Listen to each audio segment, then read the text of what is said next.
আসসালামু আলাইকুম ওয়া রাহমাতুল্লাহি ওয়া বারাকাতু। আব্দুল্লাহপুর সড়ক জনপদ জামে মসজিদ, আব্দুল্লাহপুর, ঢাকা। মসজিদটি আব্দুল্লাহপুরের লাস্ট সীমানায় পড়ছে, তুরাগ নদীর পাড়ে। এপার পড়ছে ঢাকা, আপনারা ডাইনে পড়ছে গাজীপুর, মাঝে দিয়ে তুরাগ নদী। পাশে মসজিদটি আপনারা দেখতে পাচ্ছেন।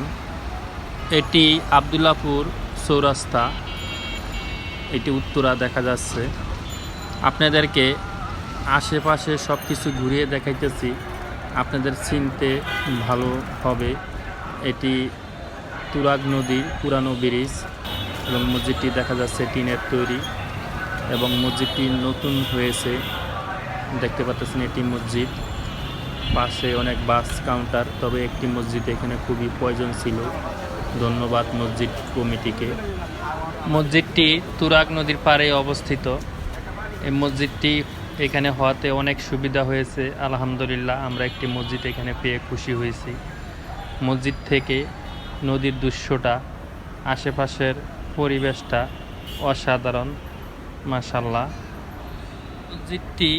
এই মসজিদটি অনেক পুরানো ছিল, কিন্তু আমরা ভুলে গেছি। মসজিদটি ভেঙে ফেলা হয়েছে ফ্লাইওভার করার জন্য এবং এই যে ব্রিজ করার জন্য, চৌরাস্তা বড় করছে।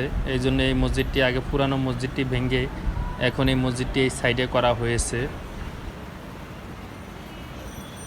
আসসালামু আলাইকুম। এই মসজিদের নাম হলো আব্দুল্লাহপুর সড়ক ও জনপদ জামিয়া মসজিদ, আব্দুল্লাহপুর নদীর পাড়ে মসজিদ অবস্থিত। এই মসজিদে অনেক মুসল্লি হয়। এই মসজিদটা আরও বড় করতে হবে, যেহেতু পুরানো মসজিদটা অনেক বড় ছিল। এখানে নতুন জায়গা দেওয়া হয়েছে, কিন্তু ব্রিজটা উঠে গেলে, নদী ব্রিজটা উঠে গেলে মসজিদটা আরও বড় করা হবে। এটি উজু করার স্থান। আশেপাশে পরিবেশটা আপনাদেরকে দেখে দিলাম, এটি নদীর পাড়েই। আমি মসজিদের ভিডিও করি, কোথায় কী ধরনের মসজিদ আছে। আশা করি আমার ভিডিওর মাধ্যমে আপনারা মসজিদগুলো দেখতে পারবেন।